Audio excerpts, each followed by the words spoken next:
नमस्कार विद्यार्थियों, मेघराज गुरुकुल में आपका स्वागत है। और आज की जो क्लास है आपकी वह है लस शेष पर आधारित प्रश्न। तो कई बार एग्जाम में ऐसे क्वेश्चन आपको देखने को मिलते हैं जो लस शेष पर आधारित होते हैं। तो लस तो आपको निकालना ही पड़ता है, लेकिन शेष पर आधारित होते हैं तो शेष लैंग्वेज बोली जाती है। तो उसी के बारे में चर्चा करने वाले हैं। आज का टॉपिक कंप्लीटली काफी अच्छा होने वाला है। जो आपके एग्जाम में एलसीएम के जो क्वेश्चन आते हैं उनमें अच्छे क्वेश्चन कैसे आते हैं उनके बारे में आज बात करेंगे अपन आपके सामने आज के वीडियो के माध्यम से। तो वीडियो को बिल्कुल भी स्किप न करें, एंड तक देखें। अगर आज की क्लास आपने अच्छे से पढ़ी है तो लास्ट शेष पर आधारित प्रश्न काफी इजीली अप्रोच कर पाएंगे दोस्तों आप। तो चलो शुरू करते हैं अपन। क्वेश्चन पहला अपना ये कहता है कि संख्याएं 8, 9, 12 और 15 का भाग देने पर तो वह छोटी से छोटी संख्या ज्ञात कीजिए जिसमें 8, 9, 12, 15 का भाग देने पर प्रत्येक स्थिति में एक शेष बचे। तो जब भी कभी ऐसा क्वेश्चन आए तो सबसे पहले दी गई संख्याओं का आप लसा निकाल दीजिए। तो पहले तो अपन को जो संख्याएं दे रखी है उनका लसा निकालेंगे। जैसे 8 दे रखा है, 9 दे रखा है, 12 दे रखा है, 15 दे रखा है। तो इनका पहला लसा निकालेंगे। और लसा निकालने के लिए पहले उस संख्या का भाग लाओ जिसका आसानी से जा रहा हो। जैसे मान लो 3 का भाग दे रहे हैं अपन, तो देखो 8 में नहीं जा रहा है, लेकिन इसमें 3 बार चला गया, इसमें 4 बार चला गया, इसमें 5 बार चला गया। और आप चाहो तब 4 का भाग लगा लो तो 2 बार चला जाएगा, इसमें नहीं जाएगा, और इसमें 1 बार चला जाएगा, इसमें 5 बार। अब आगे भाग लगाने की बिल्कुल भी जरूरत नहीं है आपको। आप जो दे रखा है उसको ऐसे कैसे लिख दीजिए और इनको गुणा कर दीजिए, लस आ जाएगा आपका। तो देखो यहाँ से गुणा करो, 5 3 15, 15 दूनी 30, 30 चौक 120 और 120 दिया 360। जो लस आ जाएगा आपका वो आ जाएगा आपका 360।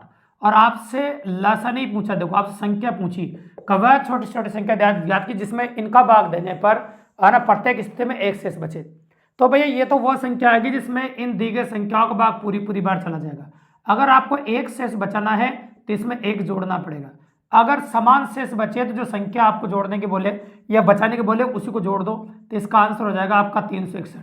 तो वह छोटे छोटे संख्या 361 है जिसमें 8, 9, 12, 15 का भाग देने पर प्रत्येक स्थिति में एक शेष बचता है। प्रत्येक स्थिति में कितना शेष बचता है? एक शेष बचता है। तो वह छोटी छोटी संख्या यह है जिसमें प्रत्येक स्थिति में आपका एक शेष बचता है। बिल्कुल सिंपली और काफी इजीली। अब बात करते हैं अपने क्वेश्चन नंबर 2 की। तो क्वेश्चन नंबर 2 क्या कहता है अपना, देखो सुनिए। कब वह छोटी से छोटी, देखिए सुनिएगा आप, तो वह छोटी छोटी संख्या ज्ञात की जिसमें 4 का भाग देने पर 3 शेष बचे, 5 का भाग देने पर 4 शेष बचे, 6 का भाग देने पर 5 शेष बचे, 7 का भाग देने पर 6 शेष बचे और 8 का भाग देने पर 7 शेष बचे। तो वह छोटी छोटी संख्या आपको बतानी है। तो जब भी कभी इस प्रकार का प्रश्न आए तो बच्चों से एक गलती यहाँ पर हो जाती है, वो बता देते हैं आपको पहले। का जल्दबाजी में बच्चे जो संख्याएं दे रखी है उनका लस निकालने के बजाय शेषफल का लस निकाल के आ जाते हैं और ऑप्शन में ढूंढते नहीं मिलता, फिर कहते हैं कि सर हमने तो सही किया लेकिन गलत हो गया। तो भैया आपने गलती ये की है कि जल्दबाजी में देखो आप प्रेशर लेने की वजह से आपने लसा में से संख्याओं का निकलता है और आप शेषफल का निकाले। तो लसा संख्याओं का लेंगे तो मैंने बोला 4, 5, 6, 7 और 8। अब 2 का भाग दो, पहले 2 बार, ये 3 बार और ये 4 बार, फिर 2 का दीजिए 1 बार, 5, 3, 7 और 2। अब भाग लगाने की बिल्कुल जरूरत नहीं पड़ेगी आपको। अब गुणा करना है आपको। तो गुणा करने का तरीका देखो, 2 7 दूनी 14, 14 पंजे 70 है ना, और 70 तिया 210, 210 तो हो गया, 210 दूनी 420 और 420 दूनी 840। तो जो लस आ गया आपका वो आ गया आपका 840। ये तो लस आ गया। लेकिन आपसे ऐसी संख्या पूछी जिसमें 4 का भाग दो 3 बचो, 5 का भाग दो 4 बचो, 6 का दो तो 5, 7 का दो 6, 8 का दो तो 7। तो जब भी कभी इस प्रकार का प्रश्न आए जिसमें असमान शेष बचे तो आपको क्या करना है कि इनके बीच का जो अंतर होता है वो हमेशा समान अंतर रहेगा। असमान अंतर का क्वेश्चन नहीं बनता है दोस्तों। तो असमान समान अंतर है वो 1 का अंतर है। तो जितना अंतर होता है उतना ही इसमें से घटा दो और संख्या आ जाएगी आपकी। तो घटाओगे तो कितना आ जाएगा? 839। तो ये बात विशेष तौर पर ध्यान रखना, अगर समान शेष बचे तो जोड़ेंगे और असमान शेष बचे तो इनका अंतर घटा देंगे। तो वह छोटी छोटी संख्या 839 है जिसमें इन संख्याओं का कर्म से भाग देने पर यह कर्म से शेष बचेगा। बिल्कुल सिंपली और काफी इजीली। अब आ जाते हैं अपन क्वेश्चन नंबर 3 पे। तो क्वेश्चन नंबर 3 क्वेश्चन नंबर 2 जैसा ही है, जस्ट ओनली फॉर प्रैक्टिस के लिए लिया अपन ने। तो पहले हम संख्याओं को लसे निकाल देते हैं, है ना। क्वेश्चन ये संख्या 16, 18 और 21 का भाग देने पर वह छोटी छोटी संख्या बतानी जिसमें 16 का भाग देने पर 3 शेष बचे, 18 का भाग देने पर 5 शेष बचे और 21 का दे तो 8 बचे। तो पहले दी गई संख्याओं को लसे निकाल देते हैं अपन। ये लिखा मैंने। अब देखो जो भाग जा रहा है उनको ले लेते हैं पहले।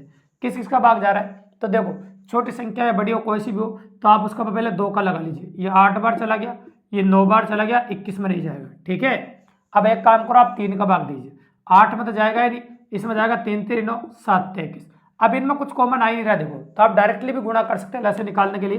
तो चलो डायरेक्टली गुणा कर देते हैं अपन, है ना। 7 से 21 और यहाँ से गुणा कर दीजिए आप, है ना। तो इधर से गुणा करके आ जाइए, इधर कर 3 दूनी 6 है ना, और 6 3 18 हो जाएगा।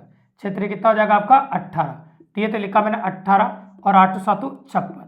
तो 18 और 56 को गुणा कर देंगे तो आपका लस हो जाएगा। ठीक है, क्या किया अपन ने, 3 दूनी 6 और 6 3 18 और 8 7 56, इन सबको गुणा करना है आपको, जितनी भी संख्या दे रखी है लस आ जाएगा। अब 18 का पाड़ा बोल देंगे अपन, 18 चौक 72 और 18 पंजा 90 और 18 छंग 108। तो 108 का कितना हो जाएगा आपका 8 8 10, 18 चौक 72, 18 पंजा 90 और 90 और 10 कितना हो जाएगा आपका 100। तो ये हो जाएगा 1008। ये तो आपका लस आ गया। अब लस आने के बाद मैंने बोला था इनके बीच का जो अंतर है वो आपको नोटिस करना पड़ेगा। तो इनके बीच का जो अंतर है वो कितना कितना दे रखा है वो देखिए आप। तो इसके बीच का अंतर कितना दे रखा बताओ, ये घटाओगे कितना, 13 का अंतर है ना। और यहाँ पर अंतर देखोगे आप, यहाँ भी 13 का अंतर है और यहाँ पर अंतर देखोगे ये भी 13 का अंतर। मैंने कहा था अंतर हमेशा बराबर ही चलता है, अलग अलग नहीं चलता है। तो जितना अंतर है उसको घटा दो तो संख्या आ जाएगी आपकी, तो घटा दो तो संख्या होगी। तो इसमें से 13 घटाओगे तो 8 तो घट ही गया, अब कितना बचा 5, तो ये हो जाएगा आपका 995। ये आपका आंसर आ जाएगा 995, बिल्कुल सिंपली और काफ़ी इजीली। इस प्रकार से आप क्वेश्चन कर सकते हैं। तो आज के बाद लसस शेष पदार्थ आने वाला क्वेश्चन कभी भी आपके एग्जाम में गलत नहीं होगा दोस्तों। अगर वीडियो पसंद आया और बहुत मजेदार लगा और क्लास फ्री ऑफ कॉस्ट जो क्लास है वो काफ़ी कंटेनिंग लगी और जोरदार लगी और आगे भी फ्री ऑफ कॉस्ट पढ़ना चाहते हो तो सब्सक्राइब करना ना भूले, देखो लोगों को शेयर करें, लाइक करें और अपने और दोस्तों को बताइए ताकि इसी प्रकार के बेहतरीन वीडियोज़ हमारे चैनल के माध्यम से फ्री में पढ़ सके दोस्तों। धन्यवाद।